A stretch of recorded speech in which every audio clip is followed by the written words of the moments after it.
प्रयागराज के साथ साथ गोंडा में भी शुकर खेत में इस समय कल्पवास चल रहा है।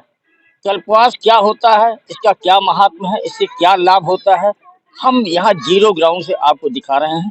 ये मेरे पीछे सरयू नदी बह रही है और ये नदी आगे जाके घाघरा से इनका मिलान होता है, जिसे संगम कहा जाता है। इसी सरयू नदी के किनारे ये पसका क्षेत्र है, जहाँ प्रत्येक वर्ष पौष में यहाँ सन्यासी, पारिवारिक लोग और साधु संत कल्पवास करने के लिए आते हैं। यहाँ कल्पवास का विशेष महत्व, जैसा कि अभी यहाँ के साधु संतों ने बताया। हमारा नाम है मणि राम दास, ट्रांसपोर्ट नगर लखनऊ में हमारा 2 नंबर पार्किंग में स्थान है भोलेनाथ का। यहाँ कितने दिनों से हैं, क्या यहाँ हम क्या प्रयोजन है आपका? प्रयोजन यहाँ कल्पवास का 21 दिन का भंडारा चलता है, जो 2000 से चल रहा है। और महाराज जी जो थे, अब ये है महाराज जी हमारे जो है कौशलदास जी महाराज, इनसे हम लोग 10 साल हो गया जुड़े हैं। ये 2000 से ही चलाते थे, हम लोग भी जुड़े, थोड़ा अच्छा लगता है और कल्पवास करने का जो नियम था वो भी पूर्ण हो जाता है। इसका महत्व ये है कि 12 भगवान यहाँ अवतरित होके पृथ्वी को पाताल लोक से मुक्त कराया था हिरण्याक्ष राक्षस के हाथों से, जिसके कारण यहाँ जहाँ 12 भगवान का महत्व और यहाँ अवतार इसी क्षेत्र में उनका हुआ था। और बाराही जो देवी माँ जगदम्बा है, वो देवी के रूप में बाराही के नाम से यहाँ प्रचलित है, उनका भी यहाँ अवतरण हुआ था। इससे यह क्षेत्र काफी महत्वपूर्ण है। हालांकि इसी क्षेत्र में राजापुर गांव एक है, जहाँ गोस्वामी तुलसीदास जी की जन्मस्थली है और इसके बगल ही उनके गुरु नरिहर दास का भी आश्रम है।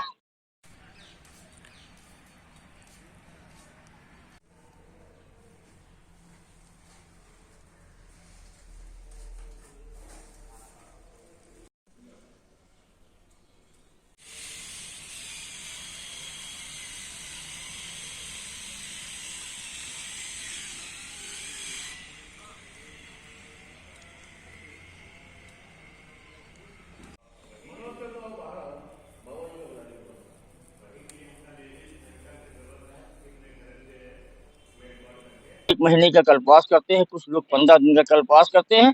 इस समय यहाँ जो आप देख रहे हैं मड़हे की तरह या छप्पर जो देख रहे हैं, उसमें परिवार के लोग भी हैं और सन्यासी भी हैं, साधु संत भी हैं जो इस समय कल्पवास कर रहे हैं। वहाँ अभी हम आपको वो भी दिखाएंगे कि यहाँ जो साधु संतों ने बताया कि यहाँ का क्या महत्व है। महत्व के बारे में भी आपको हम बताएंगे उन्हीं की जुबानी कि यहाँ का कल्पवास करने का महत्व क्या है। कल्पवास यहाँ इसीलिए करते हैं क्योंकि भगवान यहाँ स्वयं बिना जो है सोचे समझे तुरंत धरती माता का उद्धार करने के लिए आ गए थे 12 के रूप में।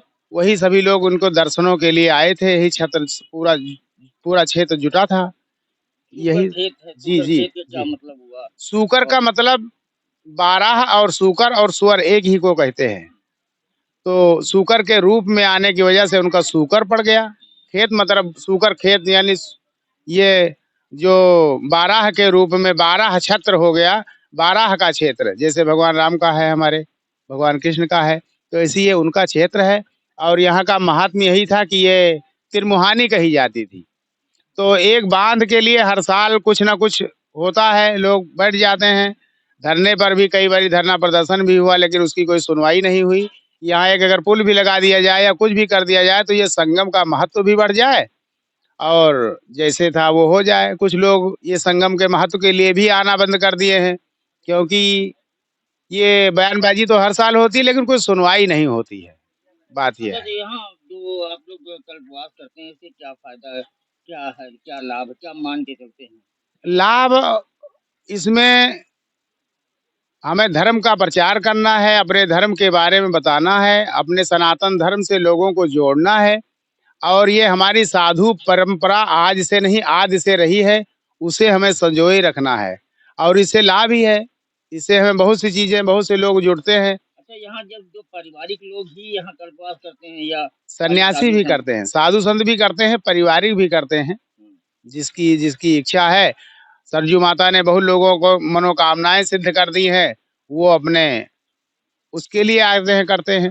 पूछिए, बहुत लोग बताते हैं। परिवार वो तो कल्पवास में जो है, कल्पवास का मतलब है तकलीफ करते हुए भगवान की आराधना करते रहे, दोनों टाइम माता के यहाँ पूजा करें, 12 भगवान का दर्शन करें और हर समय उसी में संलिप्त रहे, उन्हीं के राम नाम में ही राम नाम करते रहे। इसीलिए एकांत में रह करके जो है भजन अच्छी होती है।